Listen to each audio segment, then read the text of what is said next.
L'efficacité, c'est le fait pour une thérapeutique de marcher, de donner des résultats en termes d'espérance de vie.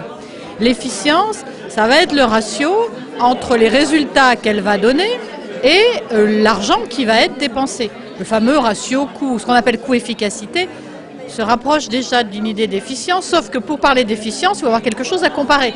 Si on n'a qu'un seul ratio coût-efficacité, on n'a pas de notion d'efficience, puisque l'efficience ne se définit que par comparaison avec une méthode moins performante, et donc un ratio coût-efficacité moins bon. Donc du coup, on peut être très efficace en termes de résultats. On pourrait imaginer une thérapeutique qui permettrait effectivement à coup sûr de soigner d'une maladie, comme le cancer du poumon par exemple, qui est un des problèmes importants, puisqu'il y a quand même peu de perspectives pour les patients, mais avec des coûts de traitement qui absorberaient la moitié du budget de la Sécu par individu. Alors j'exagère forcément le trait pour montrer effectivement à quel point quelque chose peut être efficace, mais parfaitement inabordable sur le plan d'une politique de santé. Et la question budgétaire, elle est beaucoup plus simple, elle est beaucoup plus prosaïque, puisque la question budgétaire, elle est à horizon du budget, donc de l'année ou des quelques années pendant laquelle on va conduire un programme.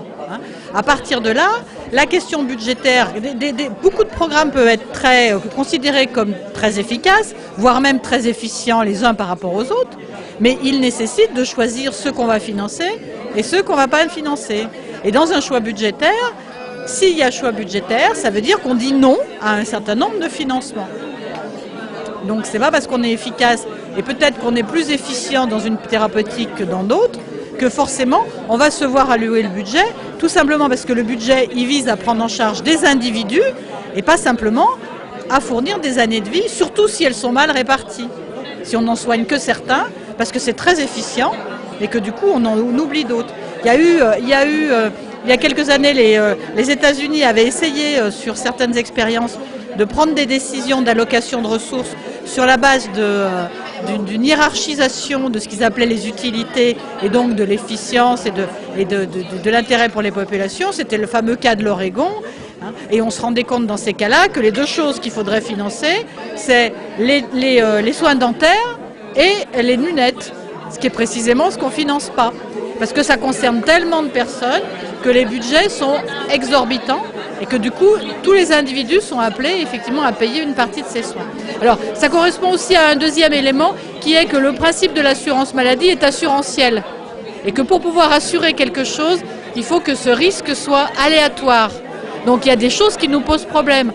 La question des soins dentaires pose problème parce que que vous ayez des problèmes de dents n'est pas quelque chose de véritablement aléatoire puisque tout le monde va chez le dentiste. Que la question de la vue avec le vieillissement est à peu près généralisée et le vieillissement pose un problème puisque le fait de vieillir n'est pas une expérience aléatoire. Ça va arriver à tout le monde. Donc, d'où les problèmes, effectivement, relatifs aux questions budgétaires qui n'ont rien à voir avec les dispositions d'efficacité et d'efficience, mais un problème de répartition de ressources.